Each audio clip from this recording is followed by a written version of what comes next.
হলো জনৈক আলেম বলেছেন কাবাঘর নাকি হিন্দুদের টাকায় নির্মিত। নাউজুবিল্লাহ, এটা কোনো আলেম বলতে পারে? কাবাঘর হিন্দুদের টাকায় নির্মিত হবে কেন? হয়তো উনি নবী করিম সাল্লাল্লাহু আলাইহি সাল্লামের দাদা আব্দুল মুত্তালিবের নেতৃত্বে, কোরাইশের নেতৃত্বে, কোরাইশের উদ্যোগে যে মসজিদ কাবাঘরের পুনর্নির্মাণ হয়েছে ওইটার দিকে ইঙ্গিত করছেন কিনা। তো সেটা তো হিন্দু না, তারা মুশরিক ছিলেন এবং তাদের মধ্যে বিভিন্ন চিন্তার মানুষ ছিল। ওইটা গোত্র কেন্দ্রিক করেছে, কোরাইশ গোত্র করেছে। কোরাইশ গোত্রের মধ্যে তো নবী সাল্লাল্লাহু আলাইহি সাল্লাম নিজেও ছিলেন এবং ওইবার যে নির্মাণ হয়েছে ওই নির্মাণে তো নবী করিম সাল্লাল্লাহু আলাইহি সাল্লাম অংশগ্রহণ করেছেন। নাউজুবিল্লাহ, হিন্দুরা নির্মাণ করেছে এইভাবে বলা কিভাবে ঠিক হতে পারে? আমাদের নবী করিম সাল্লাল্লাহু আলাইহি সাল্লাম তিনি ওই নির্মাণে অংশগ্রহণ করেছেন কিভাবে? কারণ কাবা যখন, এটা নির্মাণ ইতিহাসটা আমরা একেবারে সংক্ষেপে এক দুই কথা বলি, ইতিহাস তো বলার সুযোগ নেই। ইব্রাহিম আলাইহিসসালাম এই কাবা যখন নির্মাণ করেন আল্লাহ নির্দেশে, তার ছেলে ইসমাইল ইসলামকে সাথে রেখে, দীর্ঘকাল পর এটা পুরান হয়ে গেছে। এটা বিভিন্ন সময় সময় কি হয়েছে, পুনর্নির্মাণ হয়েছে। কারণ প্রায় ৪,৫০০ বছর আগের একটা দেয়াল, সেখানে ইবাদত বন্দেগী হচ্ছে, মানুষ ঢুকতেছে, বাইর হচ্ছে, অর্থাৎ ইউজ হচ্ছে। তো ৪,৫০০ বছর ধরে তো এটা টিকে না। তাছাড়া সেখানে ঝড়, জলোচ্ছ্বাস, বিভিন্ন রকমের আপনার দুর্যোগ ইত্যাদি হয়েছে। তো বিভিন্ন সময় ক্ষতি সাধন হয়েছে। এজন্য এটা সংস্কার এবং পুনর্নির্মাণ হতে রয়েছে। তবে যেই ভিত্তির উপরে ইব্রাহিম আসলাম নির্মাণ করেছেন ওইটার উপরেই এখনো পর্যন্ত, ওইটার উপরেই আছে। ওটার এদিক সেদিক এক চুল পরিমাণ হয় নাই। এরপরে সমস্ত ইতিহাসবিদরাই একমত যে ওইটাই আছে, শুধু ওইটার উপরে সংস্কার কাজটা বিভিন্ন সময় সময় হয়েছে। তো এরই অংশ হিসাবে নবী করিম সাল্লাল্লাহু আলাইহি সাল্লাম যখন মক্কাতে ছিলেন, তখন তিনি তার আপনার সময় তার দাদা আব্দুল মুত্তালিব এবং কুরাইশ নেতৃবৃন্দ উদ্যোগ নিলেন যে কাবার ঘরের ওয়ালটা বেশ পুরাতন হয়ে গেছে, নানা রকমের আপনার দুর্ঘটনার মুখোমুখি হতে হয় এটা পুরন হয়ে যাওয়ার কারণে। তখন তারা চিন্তা করেন এটা পুনর্নির্মাণ করবো। লম্বা ইতিহাস। পুনর্নির্মাণ করতে গিয়ে তারা আবার ভয় পাইছে যে আল্লাহর ঘর নির্মাণ করতে হলে পুনরায় আগে তো ভাঙতে হবে। তো বাইতুল্লাহ কাবা শরীফ ভেঙে আবার কোন বিপদে পড়ে, কেউ ভয়ে ভাঙে না। তখন একজন বলল যে না, আমরা তো ভালো উদ্দেশ্যে ভাঙতেছি আরো ভালো করে করার জন্য, আমাদের উদ্দেশ্য তো খারাপ না, আল্লাহ আমাদেরকে আযাব দিবেন না। তখন সে অল্প একটু ভাঙছে, ভেঙে রাত্রে ছাড়ছে, সবাই অপেক্ষা করছে এর উপরে কোনো আযাব আসে কিনা, দেখে না আসে নাই। তখন এবার হিম্মত করে সবাই এটাকে ভেঙে পুনর্নির্মাণ করছে। এবং তারা বলছিল যে আমরা হালাল টাকা ছাড়া নেব না। আজকাল যারা ওয়াজ মাহফিল, মসজিদ, মাদ্রাসা হালাল হারাম বাজ বিচার না, শুধু জাকজমকের চিন্তা করি আমরা, আমাদের জন্য শিক্ষা আছে। আপনারা যারা মক্কায় গেছেন, আল্লাহ তৌফিক দিছে, কিংবা ভিডিওতে দেখবেন কালো গিলাপে মোড়ানো কাবা ঘর বাইতুল্লাহ, এই মসজিদটার পাশে এক পাশে দেখবেন যে ওয়াল পরিমাণ একটা রাউন্ড দেওয়া ওয়াল আছে, দেখছেন নি? বুক পরিমাণ রাউন্ড একটা ওয়াল আছে না, এটাকে বলা হয় হাতিমে কাবা। এটা কিন্তু কাবার ভিতরের অংশ ছিল। ইব্রাহিম ইসলাম যে কাবা বানাইছেন এই পুরোটা সহ ছিল, কিন্তু তারা বলছেন তখন কুরাইশরা বলছে যে আমরা এটা যে নির্মাণ করব, এখানে হালাল টাকা ছাড়া কোনো হারাম টাকা নেব না। তো হালাল টাকা তো সবসময় কম থাকে, এই জন্য ওই টাকাটা তারা, ওই জায়গাটা তারা মসজিদের মধ্যে ঢুকাতে পারে না। ওটাকে বারান্দার মতো করে ওয়াল দিয়া ঘেরাও করে রাখছে, মসজিদে ঢুকাতে পারে না। আজও পর্যন্ত সেভাবে রেখে দেওয়া হয়েছে, আমরা যেন শিক্ষা গ্রহণ করতে পারি। যাই হোক, তো এই নির্মাণে একবার তাদের মধ্যে গন্ডগোল দেখা দিল। ঠিক আছে, সবাই মিলে নির্মাণ করলাম হালাল টাকা দিয়ে, সবই ঠিক আছে, কিন্তু হাজর আসদ পাথর এটা কে রাখবে জায়গা মতো? এটা রাখবে যে তার তো একটা মর্যাদা হবে, ইতিহাসে তার নাম স্বর্ণাক্ষরে লেখা থাকবে, কে সে লোক? এটা নিয়ে গন্ডগোল হয়েছে, আমরা রাখবো, গন্ডগোল ফাসাদ, কেউ কারোর কথা মানে না। তখন আমাদের নবী করিম সাল্লাল্লাহু আলাইহি সাল্লাম, আল্লাহ তাআলা তাকে দিয়ে ফয়সালা দিলেন। তিনি বললেন যে তোমরা একটা কাজ করো, একটা চাদর নাও এবং যারা যারা ক্যান্ডিডেট আছো যে আমরা রাখতে চাই, তারা সবাই ওই চাদরের চারপাশে এক এক কোণা করে একটু একটু করে ধরো, মাঝখানে পাথরটা রেখে তোমরা উঠায় ধরো। তাহলে এটা রাখার ক্ষেত্রে তোমরা সবাই অংশগ্রহণ করলা। এরপরে নবী করিম সাল্লাল্লাহু আলাইহি সাল্লাম সেটা রাখার সিদ্ধান্ত তাদেরকে দিলেন, অর্থাৎ সবাইকে অংশগ্রহণ করালেন। তাহলে এই কাবাঘর নির্মাণে নবী করিম সাল্লাল্লাহু আলাইহি সাল্লামের অংশগ্রহণ আছে, সেখানে এটাকে কিভাবে হিন্দুদের নির্মাণ বলা যেতে পারে? তাছাড়া মুশরিক মানেই হিন্দু নয়, মুশরিক মানেই হিন্দু নয়।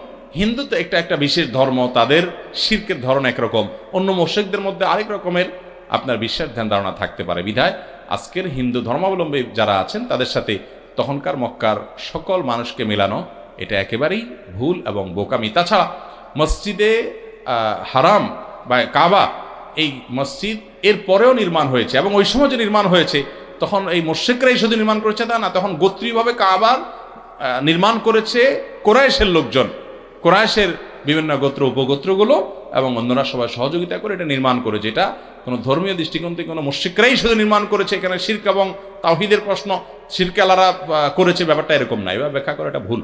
তাছাড়া এটার পরবর্তীতে এসে আব্দুল মালিক ইবনে মারওয়ানের আমলে হাজ্জাজ বিন ইউসুফ তার নির্দেশে এটাকে পুনর্নির্মাণ করেছে আবার, কারণ বৃষ্টিতে অনেক ভয়াবহ প্লাবনে ওয়াল ক্ষতিগ্রস্ত হয়ে গেছে, পুরাতন ওয়াল ভেঙে পড়ার উপক্রম হয়েছে, তখন আবার পুনর্নির্মাণ করা হয়েছে। এরপরে সম্ভবত 1000 হিজরি সনে এসে ওসমানীয় শাসন আমলে এটাকে সর্বশেষ পুনর্নির্মাণ করা হয়েছে এবং অবস্থায় আছে। তাহলে বিভিন্ন সময় সময় এটার সংস্কার পুনর্নির্মাণ হয়েছে। মক্কার লোকেরা তখন করেছে, এটাকে হিন্দুদের টাকায় নির্মাণ হয়েছে, এটা বলা বোকামি এবং এটা অসত্য। যদি কেউ বলে থাকে এটা ভুল, আল্লাহ মাফ করুন। পরের হক নষ্ট করা এখন স্বাভাবিক ব্যাপার হয়ে গেছে, এর পরিণাম নিয়ে আলোকপাত করুন। ভাইরা আমার, এটা সব জায়গায় আমরা বলার চেষ্টা করি, একটা হাদিস শুধু শুনলেই যথেষ্ট হবে। নবী করিম সাল্লাল্লাহু আলাইহি ওয়াসাল্লাম বলেছেন, সম্ভবত মুসনাদ আহমদে হাদিসটি বর্ণিত হয়েছে, আদ-দাওয়াবিনু সালাসা, কিয়ামতের দিন আল্লাহর কাছে 3 ধরনের মামলা উঠবে। কয় ধরনের মামলা? 3 ধরনের মামলা উঠবে, ভালো করে শুনেন। নাম্বার 1, তাওহীদ সম্পর্কিত মামলা, ঈমান সম্পর্কিত মামলা। কারণ ঈমানের মধ্যে বড় ভেজাল আছে, শিরক আছে, কুফরি আছে, নেফাক আছে, ঈমান ঠিক নাই। এই মামলাগুলো বিনা হিসাবে জাহান্নাম, এগুলো কোনো শুনানি হবে না, বিনা শুনানিতে জাহান্নামে চলে যাবে। ঈমান ঠিক নেই কোনো বান্দার, এখানে আল্লাহ শুনতে যাবেন না, কোনো ওজর টুজর নেই, ডাইরেক্ট জাহান্নাম। এই জন্য ঈমানটা সবকিছুর আগে ঠিক রাখতে হয়, তাওহীদটা ঠিক রাখতে হয়, শিরক থেকে মুক্ত থাকতে হয়। 1। 2 নম্বর মামলা হলো আল্লাহবাদী মামলা। আল্লাহবাদী মামলা বলতে বুঝাতে চাচ্ছি যে আল্লাহর হক নষ্ট করেছেন সেই মামলা। আপনার নামাজের ত্রুটি আছে, রোজার ত্রুটি আছে, আপনার হজের ত্রুটি আছে, আপনার অন্য কোনো ইবাদতবন্দির ত্রুটি আছে, যদি এরকম মামলা হয় তো সেগুলো আল্লাহ রাব্বুল আলামিন যাকে ইচ্ছা তাকে মাফ করবেন, আর কাউকে মাফ না করলে সে নির্দিষ্ট শাস্তি ভোগ করার পরে মাফ পাবে। বাকি এটা আল্লাহর নিজের উপরে নিজের কাছে রেখেছেন, যে চাইলে আল্লাহ তাআলা বান্দাকে মাফও করে দেবেন। ঠিক আছে, তোমার অনেক ত্রুটি আছে, আমি সবগুলা মাফ করে যেগুলো ভালো আছে সেগুলো ভিত্তিতে আমি তোমাকে ক্ষমা করে নাজাত দিলাম, মুক্ত ঘোষণা করলাম, জান্নাত দিলাম, আল্লাহ দিতে পারেন। 3 নম্বর মামলা যেটা বান্দার হক নষ্ট করার মামলা, এইটা ব্যাপারে আল্লাহ বলবেন না, এটা তো আমি শুনানি করব না, এটা যার হক নষ্ট করছো তার সাথে বুঝো। আর কিয়ামত এমন একটা জায়গা ভাইরা আমার, আল্লাহ কোরআনে বলছেন, ইয়াউমা ইয়াফিরুল মারউ মিন আখিহি ওয়া উম্মিহি ওয়া আবিহি ওয়া সাহিবাতিহি ওয়া বানি। সেদিন মানুষ তার বাবা দেখে সন্তান পলায়ন করবে, মাকে দেখে সন্তান, মা সন্তান দেখে পলায়ন করবে, স্বামী স্ত্রী দেখে পলায়ন করবে, একজন আরেকজনকে দেখে পলায়ন করবে। কারণ কে জানি দুনিয়ার সম্পর্ক ভিত্তিতে আজকে ধরে কিনা যে তুমি আমাকে সব দাও, আমি আটকা পড়ে গেছি, কেউ কাউকে দিতে চাইবে না, ইয়া নাফসি ইয়া নাফসি করবে, লিকুল্লি ইমরিইন মিনহুম ইয়াওমাইদিন শাআনুন ইউগনি, প্রত্যেকে যার নিজেকে নিয়ে ব্যস্ত থাকবে, সেদিন কেউ কাউকে ছাড়বে না। একটা রিকশাওয়ালা বেচারা গরিব মানুষ, গায়ের জোরে 2-3 বন্ধু ছিলেন, কথা একটার থেকে 2টা বলে ফেলছে, যা দিলাম না তোর ভাড়া কি করবি, বেচারা ফেল করে চেয়ে রয়েছে, চলে গেছেন, কিচ্ছু বলে নাই। সেদিন হাজির হয়ে যাবে, একজনও মিস হবে না, কোথায় কোন জেলায় করেছেন সব হাজির হয়ে যাবে। কোন বাসের কন্ডাক্টরকে ধরে ধমক দিয়েছেন, গালি দিয়েছেন, ধাক্কা দিয়েছেন, বেচারা কিছু করতে পারে নাই। আপনারা 4-5 যুবক কলেজে পড়েন, গায়ের জোর আছে, ধমক দিয়েছেন, চেয়ে চেয়ে চলে গেছে, কিছু বলতে পারে নাই। কিয়ামতের ময়দানে তাকায় দেখবেন সব হাজির হয়ে গেছে, একজনও বাদ নাই। নবী করিম সাল্লাল্লাহু আলাইহি সাল্লাম এই হাদিসে বলেছেন, ওই মামলা আল্লাহ মাফ করবেন না, বলবেন যে ওই বান্দা যদি মাফ করে মাফ করবে, কিন্তু সেদিন কেউ কাউকে কেউ মাফ করবে না, কেউ মাফ করবে না। এই জন্য নবী করিম সাল্লাল্লাহু আলাইহি সাল্লাম বলেছেন, ওই দিন আসার আগে একে অন্যের কাছ থেকে পাওনা দেনাগুলো চুকায় নাও, মাপটাপ চেয়ে নাও, যেদিন আর কোনো কিছুতে কাজে আসবে না, কেউ কাউকে ছাড় দিবে না। একটা গালি দিয়েছেন অন্যায়ভাবে, নবী সাল্লাল্লাহু আলাইহি সাল্লাম বলেছেন তাড়াতাড়ি এখনই মাপ চেয়ে নেন, দেরি করেন না। যদি সে আগে মরে যায়, মাপ চাওয়ার সুযোগ শেষ হয়ে যায়, বা একসময় দুইজন দুদিকে চলে যান, আর চেনা দেখা সাক্ষাৎ না হয়, এটা আপনি ভুলে যেতে পারেন, আল্লাহ ভুলবেন না। কিয়ামতের ময়দানে সবাই দাঁড়াবে, একটা একটা করে বিচার হবে। এই জন্য নবী করিম সাল্লাল্লাহু আলাইহি সাল্লাম বলেছেন, আতাদরুনা মানিল মুফলিস, আচ্ছা তোমরা কি জানো সবচেয়ে বড় ভিখারিকে, অভাবীকে? সাহাবীরা বলছে, ইয়া রাসূলুল্লাহ, আল মুফলিসু ফীনা মান লা দিনারা ওয়া লা দিরহাম, যার টাকা পয়সা নাই সেই তো গরিব অভাবী, আমরা জানি। নবী সাল্লাল্লাহু আলাইহি ওয়াসাল্লাম বলছেন, না, আমি সেটা বলছি না। শুনো, এই লোক তো গরিব, ঠিক আছে, এটা আসল গরিব না, আসল গরিবের সাথে পরিচয় করায় দিই, শুনে যাও। আসল ভিখারিকে? দুনিয়াতে অনেক রাত জেগে ওয়াজ শুনছে, ওয়াজ করছে, তেলাওয়াত করছে, নামাজ পড়ছে, তাহাজ্জুদ পড়ছে, শীতের মধ্যে ফজর নামাজ পড়ছে, দান সাদেকা করছে, অনেক নেক আমল করছে, উমরা করছে, হজ করছে, তাসবিহ তাহলিল করছে, চোখের পানি ফেলছে, আমল অনেক করছে, মাশাআল্লাহ। এগুলো নিয়ে কিয়ামতের ময়দানে আসছে যে এত আমল নিয়ে আসছে, এখন তো জান্নাতে যাবই। এরপরে সব পাওনাদার হাজির হয়ে বলছে, আল্লাহ, এই লোক অনেক আমল করছে, ঠিক আছে, কিন্তু আমি রিকশাওয়ালা ছিলাম, আমার কলারটা ধরে একদিন একটা ধাক্কা দিছে, আল্লাহ আমি কিছু করতে পারি নাই, সেদিন আমার গায়ে জোর ছিল না, আল্লাহ আমি এই লোকের কাজ করছি, আল্লাহ আমাকে ফাঁকি দিছে, আল্লাহ এই লোক আমার দোকানে কর্মচারী ছিল, ক্যাশ থেকে টাকা নিচ্ছে, আমি টের পাই নাই, আমার কাছে আপনি যখন জানাইছেন জানতে পারছি, আমি এখন এগুলোর বিচার চাই। স্ত্রী বলবে, আল্লাহ স্বামী আমার গায়ে হাত তুলছে, অনেক মারছে, অন্যায় করছে, আমি কিছু বলতে পারি নাই, কিছু হইলে তালাকের ভয় দিত, আমি তখন বিচার পাই নাই আল্লাহ। আরেকজন বলবে, আল্লাহ দুনিয়ার আদালতে গেছি, টাকা পয়সা দিয়ে উকিলদেরকে কিনে বিচার নিয়ে গেছে, আমি বিচার পাই না, এখন বিচার চাই। একজন একজন করে সবাই হাজির হবে। আল্লাহ রাব্বুল আলামিন তিনি কারোর প্রতি জুলুম করবেন না, তিনি ইনসাফ প্রতিষ্ঠা করেন, প্রতিটা মানুষের হক দিবেন। তখন বলবেন, তোমার কাছে এখন তো টাকা পয়সা দেওয়ার সুযোগ নাই, ঘুষির বদলে ঘুষির ব্যাপার নাই, তাহলে ঠিক আছে, তুমি যে আমলগুলো নিয়ে আসছো এই নাও, ওরে ঘুষি মারছো, ওরে আমল দিয়ে দাও, এই যে ওরে ধাক্কা দিছো এই আমল দিয়ে দাও, ওরে টাকা মারছো ওর এটা দিয়ে দাও, ওর জমির আইল ঠেলছো ওর এটা দিয়ে দাও, ওর ক্ষেতের লাউটা কেটে নিয়ে আসছো চুরি করে ওর এটা দিয়ে দাও, ওর ক্যাশের টাকা মারছো ওর এটা দিয়ে দাও। দিতে দিতে তার আমল সব শেষ, পাওনাদার এখনো শেষ হয় নাই। এবার কি হবে? আল্লাহ রাব্বুল আলামিন বলবেন, সব তো তোমার শেষ, আমল যা নিজে করে আসছো সব মানুষকে দিয়ে শেষ হয়ে গেছে, এখনো পাওনাদার বাকি আছে, ঠিক আছে এবার তাহলে পাওনাদারদের পাপের বোঝা তুমি নাও, নিয়ে নিয়ে দায় পরিশোধ করো, দেনা পরিশোধ করো। এভাবে আমল করে যাবে পাহাড় পরিমাণ, সবগুলো দিয়ে শেষ করে পাওনাদারদের পাপের বোঝা মাথায় নিয়ে জাহান্নামে নিক্ষেপ হবে। নবী করিম সাল্লাল্লাহু আলাইহি ওয়াসাল্লাম বলেছেন, ভিখারি যদি দেখতে চাও তো এর দিকে তাকাই হলে সবচেয়ে বড় ভিখারি। আল্লাহ তাআলা আমাদেরকে মানুষের হক সম্পর্কে সচেতন এবং সাবধান হওয়ার তৌফিক দান করুন। ভাইরা আমার, আমল একটু কম করেন, আমল একটু কম করেন, অসুবিধা নাই বাবা, কিন্তু মানুষের কোনো হক কখনো মারবেন কখনো। আপনি মনে করতেছেন আমরা এই স্বামী স্ত্রী, তো স্ত্রীর প্রতি জুলুম করতেছেন, স্ত্রী মনে করতেছেন স্বামীর প্রতি জুলুম করতেছেন, বাপ মনে করতেছেন ছেলে মেয়ের প্রতি জুলুম করতেছেন। জি না, কেউ কাউকে সেদিন ছাড়বে। এই জন্য ওই যে 3 ধরনের মামলার ভিতরে আল্লাহর হকে একটু উল্টাপাল্টা করছেন, মাপ চান, আল্লাহ মাফ করতে পারে। বান্দার হকে ঝামেলা করবেন, আল্লাহ আমাদেরকে বোঝার তৌফিক দান করুন। কথায় কাজে কর্মে আমরা প্রতিনিয়ত শিরকে লিপ্ত, এরকম শির থেকে বেঁচে থাকার উপায় সম্পর্কে জানতে চাই। শির থেকে বেঁচে থাকার জন্য প্রধান কাজ হলো শির সম্পর্কে জানবেন, তাওহীদ এবং শির সম্পর্কে বই পুস্তক কিনবেন, এগুলো পড়বেন বিস্তারিত।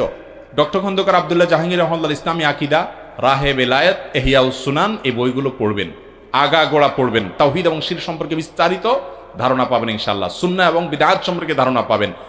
তাহলে শির থেকে বাঁচার জন্য ইলম অর্জন করতে হবে, এক। দ্বিতীয়ত একটা দোয়া পড়বেন শির থেকে বাঁচার জন্য। গুপ্ত কিছু ছোট ছোট শিরক আছে, আপনি অজান্তে ঢুকে যায়। আল্লাহুম্মা ইন্নী আউযু বিকা আন উশরিকা বিকা ওয়া আনা আ'লাম ওয়া আস্তাগফিরুকা লিমা লা আ'লাম। হে আল্লাহ, আমার জ্ঞাতসারে আমার অজান্তে কোনো শিরক হয়ে যাচ্ছে কিনা আমি জানি না, আমার আমলনামা শেষ হয়ে যাচ্ছে কিনা শিরক ঢুকে, আল্লাহ শিরকের এই ভাইরাস যেন ঢুকে আমার আমল শেষ করে দিতে না পারে, আপনার কাছে পানা চাই। এই দোয়া করবেন, নবী সাল্লাল্লাহু আলাইহি ওয়াসাল্লাম সেখানে দোয়া, আল্লাহ তাআলা শিরক থেকে বাঁচাবেন ইনশাআল্লাহ। 73 দলের মধ্যে কোন দল জান্নাতে যাবে একটু বুঝিয়ে দিবেন? নবী করিম সাল্লাল্লাহু আলাইহি ওয়াসাল্লাম বলেছেন যে আমার উম্মতের মধ্যে 73 কিসিমের মানুষ হবে, এর ভিতরে এক কিসিমের মানুষ জান্নাতে যাবে। তাদের মার্কা কি? তাদের বিশেষ কোনো দলের নাম নাই, মার্কা আছে। মার্কা কি? মার্কা হলো মা আনা আলাইহি ওয়া আসহাবি, যারা নবী করিম সাল্লাল্লাহু আলাইহি ওয়াসাল্লামের সুন্নাহকে খুঁটে খুঁটে সেটা অনুযায়ী চলে এবং সাহাবীদের আদর্শ যারা অনুসরণ করে, অর্থাৎ আহলুস সুন্নাহ ওয়াল জামাআহ, মুখে না, তারা প্রতিটা কাজ কার কথা অনুযায়ী করে? নবী করিম সাল্লাল্লাহু আলাইহি ওয়াসাল্লামের। এবং কাদেরকে আদর্শ হিসাবে মানে? নবীর সাহাবীদেরকে রিদওয়ানুল্লাহি তাআলা আলাইহিম আজমাইন। তাদেরকে শত্রু যারা বানায় না, তারা মানুষ ছিলেন, ব্যক্তিগতভাবে কারো ত্রুটি থাকতে পারে, কিন্তু জামাতে সাবাহার প্রতি ভালোবাসা থাকতে হবে এবং নবী করিম সাল্লাল্লাহু আলাইহি ওয়াসাল্লামের সুন্নাহর অনুসরণ থাকতে হবে। এই দুটি জিনিস থাকলে সুন্নাহ এবং জামাতকে যারা নিয়ে চলে একসঙ্গে, জামাতে সাহাবাকে এবং সুন্নাতকে, তাদেরকে বলা হলো সুন্নাত জামাত। নবী সাল্লাল্লাহু আলাইহি ওয়াসাল্লাম বলেছেন এরাই হলো মুক্তিপ্রাপ্ত দল, শেষ হাসি এরাই হাসবে। আর যারা নিজের ব্যক্তি বুদ্ধি, নিজের ব্যাখ্যা, আজকেও দেখবেন অনেকে নিজের ব্যাখ্যা বিশ্লেষণ, নিজের বিবেক দিয়ে অনেক কিছু বোঝার চেষ্টা করে, সুন্নাহ কি আছে, সাহাবীরা কি বলছে, এগুলা দেখা দেখি ধার ধারণা। অনেক যুক্তিবাদী দেখবেন কোরআন স্বীকার করে, হাদিসও স্বীকার করে, যুক্তি দিয়া, সবকিছু যুক্তি দিয়া মানার চেষ্টা করবে। অনেক দল আছে দেখবেন নামাজের বিকৃতি করে ফেলছে, তারা যুক্তি দিয়া সবকিছু করতেছে, হাদিসে কি আছে এটা খোঁজ করে না, সাহাবীরা কি আছে এটা দেখে না। এগুলো গোমরাহ এবং ভ্রান্ত ফেরকা। আর নাজাতপ্রাপ্ত ফেরকা সম্পর্কে নবী সাল্লাল্লাহু আলাইহি ওয়াসাল্লাম বলেছেন যে মা আনা আলাইহি ওয়া আসহাবি, সুন্নাহ এবং সাহাবীদের অনুসরণ অনুকরণ, তাদের মুহাব্বত যারা ধারণ করে, লালন করে, এই লোকগুলো জান্নাতি। আর দুটি প্রশ্ন আছে। সতীত্বহারা মেয়েদের বিয়ে করার হুকুম কি? যে মেয়েদের সতীত্ব নাই বলতে সেটা যদি জিনার মাধ্যমেও হয়, তারপরেও কোনো পবিত্র মানুষ তাকে বিয়ে করতে পারে, গুনাহ হবে না, বিশেষ করে সে তওবা করে ফিরে আসছে, এখন তাকে বিয়ে করতেই পারে। আর যদি বৈবাহিক কারণে সতীত্ব তার যায়, অর্থাৎ তিনি আপনার আর এখন কি বলে এটাকে, কুমারী নয়, তার কুমারিত্ব যদি না থাকে, কারণ সতীত্ব বলতে যদি কুমারিত্ব বোঝানো হয়, আমি ঠিক প্রশ্নটার অর্থ বুঝলাম না কি বোঝানো হয়েছে। যদি ধরি এটা কুমারিত্ব নাই, তাহলে সেক্ষেত্রে বিবাহের কারণে কুমারিত্ব নাই, তো সে মেয়েকে বিয়ে করাই যাবে, কারণ নবী করিম সাল্লাল্লাহু আলাইহি ওয়াসাল্লাম নিজেও বহুত তালাক প্রাপ্তা, একাধিক তালাক প্রাপ্তা বা আপনার স্বামী মারা গেছেন স্বামী পরিত্যক্তা নারীকে বিয়ে করেছেন, সাহাবা ইকরাম অনেকে করেছেন। বিধায় এটা কোনো আপনার নাজায়েজ বা হারাম বা অনুত্তম এরকম কোনো বিষয় নয়। আর এমনকি একটা নারী যদি ব্যভিচারিণী হন, আল্লাহ নাম করুন, তিনি তারপরে তওবা করলে তাকে বিয়ে করাতেও অসুবিধা নাই। পবিত্র কোরআন ও আধুনিক বিজ্ঞানের মধ্যে কোনো বিরোধ আছে কিনা? ভাইরা আমার, কোরআন আর বিজ্ঞানকে অনেকে মিলানোর চেষ্টা করে, এটা হাস্যকর। দুই জিনিস। কিরকম দুই জিনিস? কোরআন হলো চূড়ান্ত মহাসত্য, চূড়ান্ত মহাসত্য, আর বিজ্ঞান হলো একটা ধারণা। বিজ্ঞান হলো কি? একটা ধারণা। কোন বিজ্ঞানী কোন একটা বিষয় তার একটা ধারণা এস্টাবলিশ করেছেন, পরবর্তীতে আরেক বিজ্ঞানী বা ওই বিজ্ঞানী দেখা গেল কিছুদিন পরে মনে হলো না, ভিন্ন কোনো ধারণা তার কাছে হলো। অতএব এটা তো পরিবর্তনশীল একটা বিষয়, ধারণা মাত্র। আর কোরআন হলো মহাসত্য। যদি বিজ্ঞানের কোনো থিওরি কোরআনের সাথে সাংঘর্ষিক হয়, তাহলে এই বিজ্ঞান একদিন হয় কোরআনের সত্য এটাকে উদ্ঘাটন করতে সক্ষম হবে, আর যদি না হয় তাহলে সেটা মানুষের বা বিজ্ঞান নিয়ে যারা গবেষণা করে তাদের গবেষণার ত্রুটি, ঘাটতি। আল্লাহর কোরআন এটাকে বিজ্ঞান দিয়ে মাপতে যাবেন না, এটা মাপামাপি জিনিস না, এটা মহাসত্য। বহু জিনিস কোরআনে বলেছে। আচ্ছা, একটা জিনিস বলেন তো, 1450 বছর আগে যখন কোরআন নাজিল হয়েছে, এই কোরআনে যে বলা হয়েছে বান্দার সমস্ত আমল লিপিবদ্ধ করা হয়, আল্লাহ তাআলা সব হাজির করবেন কিয়ামতের ময়দানে, তখন অডিও, ভিডিও, টেলিভিশন কিছুই ছিল না। মানুষ বুঝতে পারছে তখনকার মানুষ তো অস্বীকার করার কথা যে আরে এটা অবৈজ্ঞানিক। কিন্তু একসময় বিজ্ঞান এমন এমন আবিষ্কার করছে, তখন এগুলো যে সম্ভব, বরং মহাসম্ভব, সেটা বোঝা যাচ্ছে কি যাচ্ছে না বলেন? এরকম বহু জিনিস আছে, একটা না, শত শত বিষয় আছে। এই জন্য আপনার বিজ্ঞান এবং কোরআনকে পাশাপাশি দেখে অনেক বই রচিত হয়েছে এবং অনেক থিওরি কোরআন দিয়েছে শত শত বছর আগে, বিজ্ঞান সেটা কয়েকশো বছর পরে বুঝেছে বা বিজ্ঞান সেটা আবিষ্কার করেছে, কোরআনের সাথে মিলছে। যেগুলো মিলে নাই সেগুলা বিজ্ঞানে এক সময় আপনার বিজ্ঞানের কোনো গবেষণা থেকে হয় মিলবে, আর না যদি না মিলে সেটা বিজ্ঞানের গবেষণার ক্ষেত্রে বিজ্ঞানীদের ত্রুটি বা ঘাটতি বলতে পারেন। কিন্তু কোরআনের সাথে বিজ্ঞানের কোনো তুলনা চলে না। অনেকে কোরআনকে প্রমাণ করে বিজ্ঞান দিয়ে, মূর্খতা। যেটা মহাসত্য সেটাকে আপনি একটা ধারণা এবং কনসেপ্ট দিয়ে আপনার সন্দেহপূর্ণ পরিবর্তনশীল বিষয় দিয়ে কিভাবে মূল্যায়ন করতে পারেন, জাজমেন্ট করতে পারেন?